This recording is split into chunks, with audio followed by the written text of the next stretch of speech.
So let me talk through that again. So yeah, so do you agree with me? So when you talk about stakeholders, we can't do it in these two slides. We just have to do it throughout the whole thing. So when we mention, say, ATP was completely rail regulator's choice. It was completely down to the rail regulator. Okay, when you go over it, I would still put a whole slide for stakeholders. I Yeah. would just introduce them, but then refer back Yeah. to them when you go to different bits. Yeah. So you've got the stakeholders. So we're identifying who they are and their responsibility to this disaster. Yeah. And then we go. So let's delete. I'm just gonna write delete. All right. So I don't like how we jumped from impact assessment to FMECA. FMECA is a design analysis tool. Yes.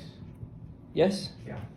So we need to state that we do that during this. Yeah.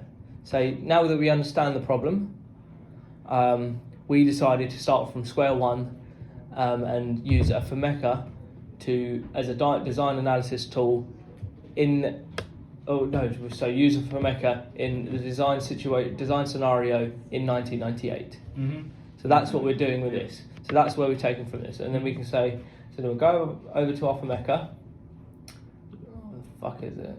Yeah, we'll go over to our FMECA and be like, so this is what we came up with, and then be like, as you can clearly see, the biggest pose to risk is our train build. Yeah. Which was understandable. In 1998, they expected they assumed that their trains would be their largest cause of death, basically. Yeah. However, it's ironic because this is the one thing that wasn't an issue in the train in the Ladbroke disaster. As in, it's the one thing that was an issue, but it wasn't preventable. Okay. Yeah. This was the only unpreventable issue in this disaster, just due to the forces involved in this crash. Regardless of if they designed their trains tenfold above what they should have, it still would have resulted in the same disaster. Yeah. Maybe a few less injuries, but still quite a high number of deaths. But then you look at track layout, signal, AWS, and the driver. As you can see, because they're green, they weren't as focused on during when they were identifying their risks. They weren't that focused on. So then you can be like, but the ironic thing is, these are the main causes to the Ladbroke Grove disaster. And then you can talk about how this expands onto, and then we'll go back to presentation, and then be like, however, when we did our FMECA, it's mutually exclusive, meaning it focuses on one thing at a time. Therefore, we did an ETA to actually split apart our main components and which ones would have caused, which scenarios would have caused a disaster. So then it jumps over to ETA. So we'll do that last. It comes down here. So then we go to our ETA. So our ETA, the steps that we've identified is, as the train approaches the signal aspect, this is if the signal is correctly displaying the right colour, which we predict. I won't go through each of them, so I'll just say, signal approach, the train approach signal, is a signal displaying the right colour, yes or no? And then it goes up to AWS. Is AWS activated? This AWS is only activated in scenarios where it's either an amber or red, amber or red signal, and the driver has to acknowledge that he has to acknowledge the AWS signal and presses a button. And so that jumps over to AWS acknowledgement if the driver does or doesn't acknowledge it. And then it comes to signal acknowledgement, so that's when the driver acknowledges a signal, if it's a red or an amber. And then it's if he stops or not. If he doesn't stop, then does he stop after the signal? If he doesn't stop after the signal, then it will get closer and closer to a disaster, leading to emergency comms being activated. The success of emergency comms is dependent on the reaction time of the signallers.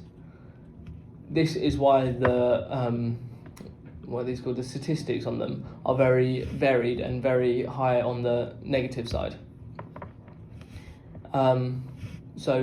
Here you can see what exactly happened for the Ladbroke Grove disaster. Yeah. The issue wasn't if the signal activated, if AWS activated, it's the acknowledgement from the driver and the reaction time from the signallers which caused a collision.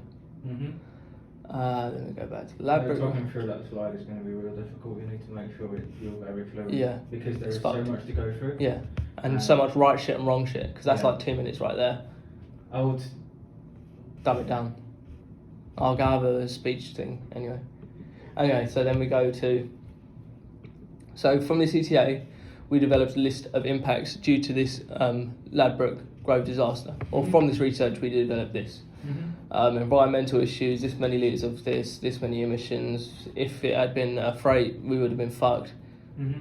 Social economic, there was a lot of deaths, 38 people died. Loss of confidence in rail transport. If an accident can happen now, it can happen at any time. Financial, loss of assets, 2 trains destroyed, big fines, environmental fines, loss of revenue, bang, bang, bang. And then we go on to disaster mitigation. So we developed methods we thought of methods that would have stopped this disaster. And our main one being automatic train protection and the train protection warning system, which are both very similar. So what kind of approach you want to take for introducing those through mitigation? You want to claim that as we are the ones who said this system would work, or we want to say that if this system was implemented during that time, this would If this system was implemented during this time, okay, there would not have been an accident. right. How would NRSA help? They are the ones that regulate. So this would be in replacement of the rail regulator. Okay, but why is that a valid mitigation? As they are government of rail reg.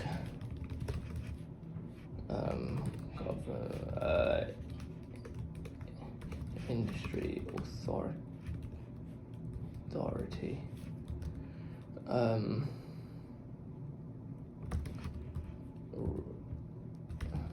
don't think we should go why yet. That's on conclusion, isn't it? Maybe we can just get rid of this. Industry.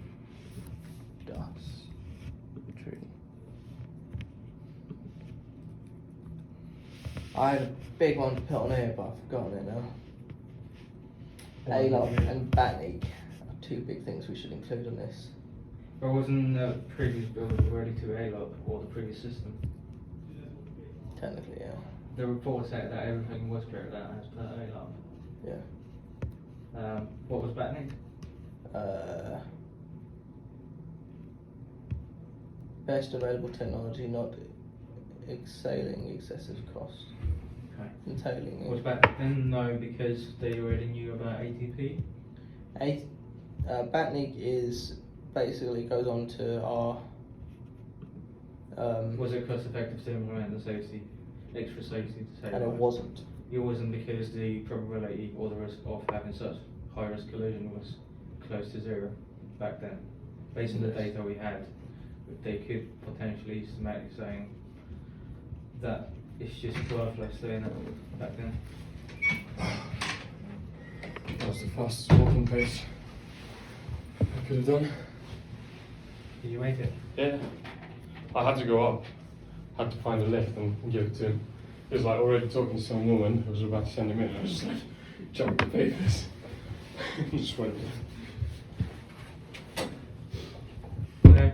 So after we talk about the impact, we can go on to disaster mitigation and be like ATP and TPWS are 2 of the biggest mitigation technologies that we could implement. Because of this, we decided to do another event tree analysis to identify the percentage of Ladbroke happening again with the implementation of ATP. Yeah. And then we come onto here and see, as you can see, it's nearly 1,000% less. No, it's Really- your reduction is in on the power to the power of 10, Yeah, your reduction is Three. about 10, so you're basically 10 to the 3, which is 1,000. Yeah. yeah. So the likelihood of this happening is a lot lower. To be fair, the 2.8% we had earlier is quite high. Very high for I think we're gonna. 30 deaths. No, I think we're gonna I think we need play to around bring with that those. a little bit. Phil hasn't sent me anything yet. so- Just because the 2.8% Yeah, but that's is a easy pretty high because number. we got this, so it's easy Yeah, of to course. change. It's literally just changing the. But it was a high number. It was a high risk. It was. I don't know, but if you're a such high risk, then I wouldn't why say it's wouldn't they- 2% because that's still. I wouldn't expect it to be more than a tenth of a percent. Or Well, like 2% is like 0.5%. 1 in a 50. I mean, when you think Okay. about the position of the signal, I'm surprised it didn't happen earlier. No? Because it's not. Like they say that, but generally, like you know, in 99% of the Scroll up a little. cases, you'll read the Not signals much. right. Oh, wait. Okay. It's this one, signal acknowledged. Yeah, I think that should be 99 and 1, or 95 and 5. Because like generally you have well-trained drivers. You know? Yeah, but in 1999. No, the training was still to. There was like, this is a basic thing you must. So like yeah, whenever like if you want to drive a train, you need to know how to read signals and read them at speed. Regardless Yeah. of time, I think this is one of those things that What's that? you just must master before you can start driving. That's why they've got so many trial hours they do. So, but our driver did. Not 5 and 95, does that make more sense? Our driver acknowledged the signal, right? Yeah. He thought it was green. He did acknowledge. He did tap it and. No, he AWS. acknowledged AWS. So yeah. Acknowledged. Fair enough. Sorry. So 5 and 95 and 5? Yeah, he makes it a little bit more realistic. Even then, I think I'll wait for Phil to give me some data on that. Yeah, I mean, If he's not going to come back with anything, we can keep that and just say this is our estimation. estimation from the data we've seen in the report and so on. Would you want to call, instead of emergency comm, would you want to call them effective emergency comm? I would do that. Yeah, go on. He would just drop it down. Wrap it. Can you wrap in this fucking thing? Wrap it up. I don't know, Goose. Just leave it as it is for now. No, it's on there. It's on there. It's on there. Is it? Yeah.